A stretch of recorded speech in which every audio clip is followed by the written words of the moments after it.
All right, so welcome back.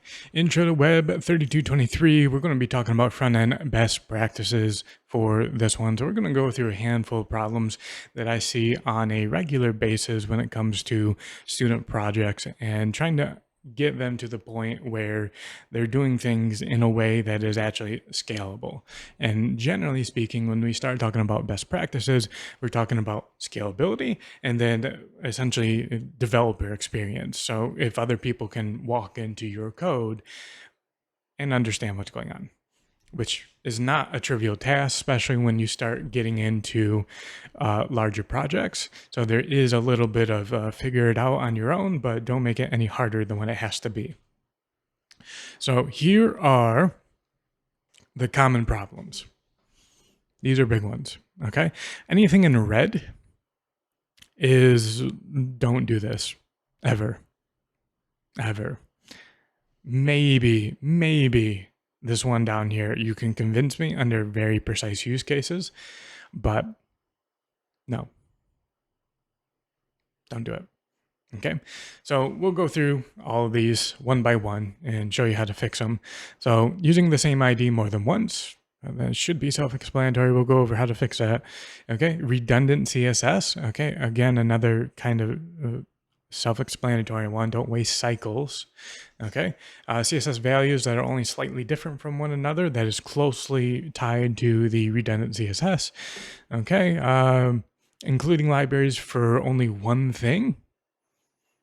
Okay, if it's a simple thing, why are you including? So a common one in the past, I don't see it too much anymore since I took over this course and I don't show people this library, jQuery. jQuery has a library called Ajax in it.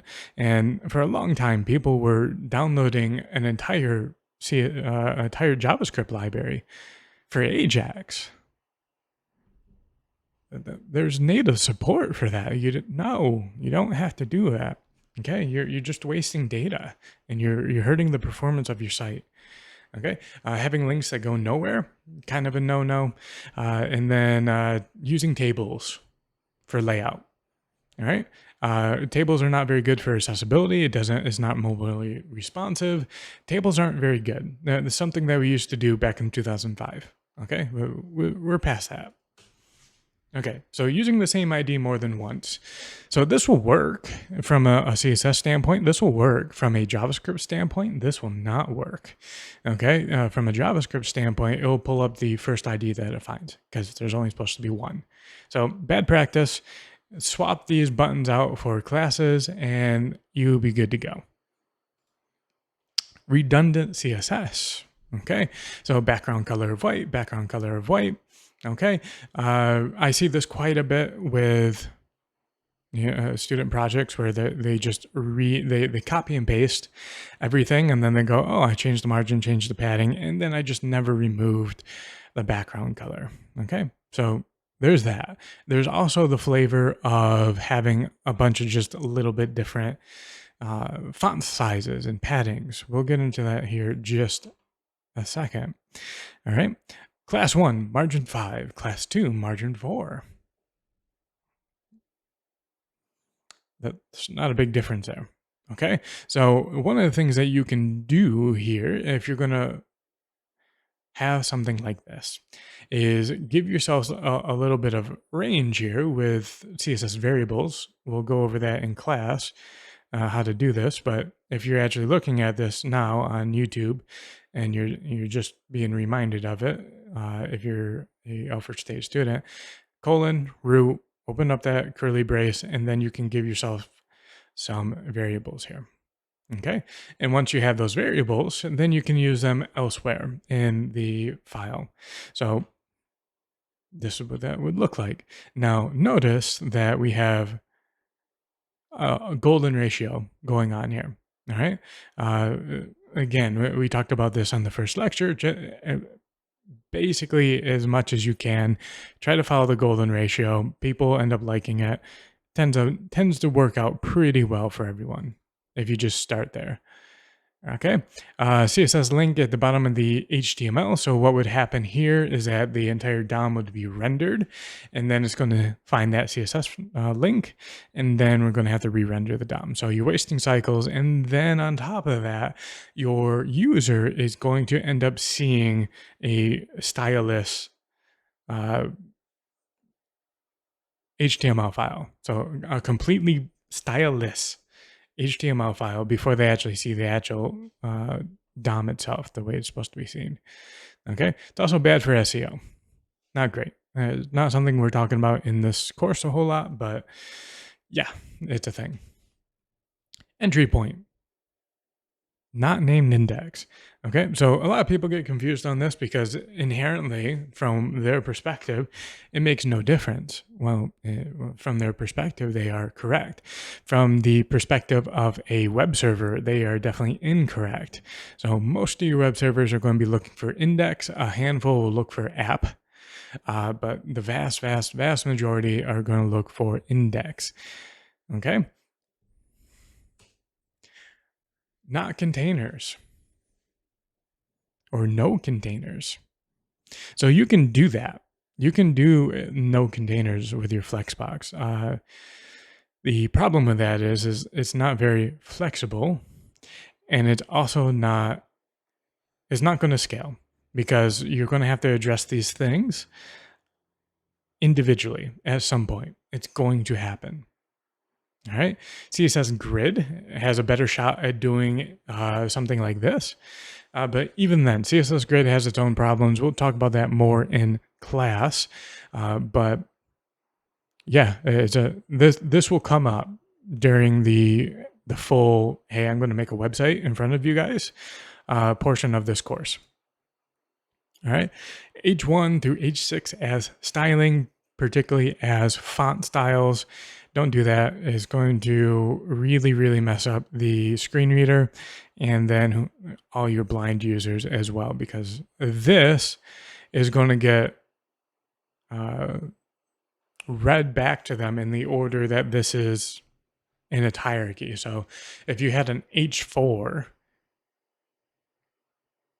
right, as the second position here, but you had an H2 way down here, it would read H1, then H2, then H4. No, you don't want that. Okay. Inline styling. Okay, so this should be self-explanatory at this point. Do you really think you can have a bunch of styles just in the HTML and that's going to scale well? No, it's not. Okay, so from a readability standpoint, from a developer standpoint, from just being able to scale this thing and being able to maintain it, this is a really bad choice. Now, you will see this more often with things like Magento or Meteor, things like that, where they are going to be altering their DOM through JavaScript, and once it's rendered on the DOM, JavaScript will alter that DOM. So that has to go in the HTML, or at least that's what you're going to see. But from a pure style standpoint, we're using the style tag.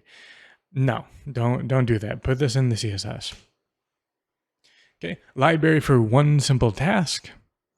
I already talked about this a little bit. Okay, I've literally seen this before where someone will download all of Bootstrap just so they can have a close button for their modal. Not great. Or just downloading Bootstrap for modals. Make your own modal. It's not that hard. All right.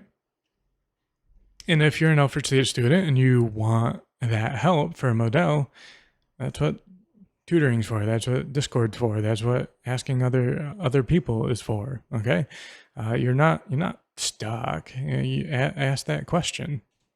Okay, links to nothing. Pretty self-explanatory, right? We don't want a link that goes nowhere. Using tables, pretty self-explanatory. This was a 2005 solution. Right? Use a div table. Using break. Okay, so the browser is going to control this, and it does a much better job than what you can using break. And break was there back in the table days where you needed a little bit of space and you didn't want to use CSS because there were a significant amount of websites that literally didn't have CSS and they just had text, right? So why have an extra connection to the server, especially in the older oh, HTTP days where you only had one connection? Why wait for the HTML to download and then just go connect to the server again to re-download the CSS to re-render? Not a good choice. So this was their way of handling the spacing problem. We have solved that problem since then. It's been a while. Okay, using CSS or tag or using CSS tags or star, especially star, because star is going to go through absolutely every single tag that's in the DOM and apply whatever is in that curly brace. A really, really bad practice doing this. And you're going to see this a lot on Stack Overflow going, oh, you're having margin and padding issues. Well, just use star. And yes, it will work. But that's really wasteful in terms of cycles. Okay, so those are the common things that I see a lot. All right, and obviously the last two presentations have been relatively short and they don't have a demonstration portion to it, but the presentations are meant to be references. Okay, so with that said, that's all I got for this one, and now we're going to be moving into the meat of the course, which is JavaScript. See you then.